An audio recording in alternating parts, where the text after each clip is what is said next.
কোটি টাকার জমি হাতাতে জাল নথি, 2 লক্ষ টাকায় বানানো কাগজে ফাঁস নবদ্বীপে।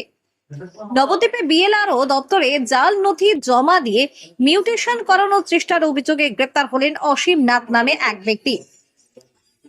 বুধবার ব্লক অফিস সংলগ্ন ভূমি দপ্তর মিউটেশন হিয়ারিং চলাকালীন তিনি ওয়ারিশন সার্টিফিকেট এবং ডেথ সার্টিফিকেট জমা দেন। নথি যাচাই করতে গিয়ে আধিকারিকদের সন্দেহ হয়, খতিয়ে দেখে জানা যায় দুটি নথি জাল। ঘটনায় এলাকায় চাঞ্চল্য ছড়িয়েছে। বিএলআরও অফিসারের অভিযোগ, সংশ্লিষ্ট সম্পত্তি নমিনি ছিল নবদ্বীপ মিউনিসিপালিটি, অথচ অভিযুক্ত কৃষ্ণনগর মিউনিসিপালিটির নামে জাল ডেথ সার্টিফিকেট এবং মাঝদিয়া পানশিলা গ্রাম পঞ্চায়েতের নামে জাল ওয়ারিশন সার্টিফিকেট তৈরি করান।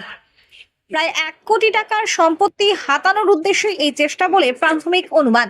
খবর পেয়ে নবদ্বীপ থানার পুলিশ দপ্তরে পৌঁছে অসীম নাথকে আটক করে। পরে তার বিরুদ্ধে এফআইআর দায়ের করা হয়। অভিযুক্ত দাবি করেছেন 2 লক্ষ টাকার বিনিময়ে নবদ্বীপের কুটিরপাড়া এলাকার গোপাল দেবনাথ নামে এক ব্যক্তির মাধ্যমে নথিগুলি তৈরি করেছিলেন তিনি। তবে ভূমি দপ্তরের কোনো কর্মী এই চক্রে যুক্ত নন বলেও দাবি তার। বুধবার গ্রেপ্তারের পর বৃহস্পতিবার তাকে নির্দিষ্ট ধারায় মামলা রুজু করে আদালতে পাঠানো হয়েছে।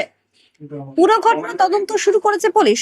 ঘটনায় ভূমি দপ্তরের নথি যাচাই প্রক্রিয়া ও নিরাপত্তা ব্যবস্থা নিয়ে প্রশ্ন উঠছে।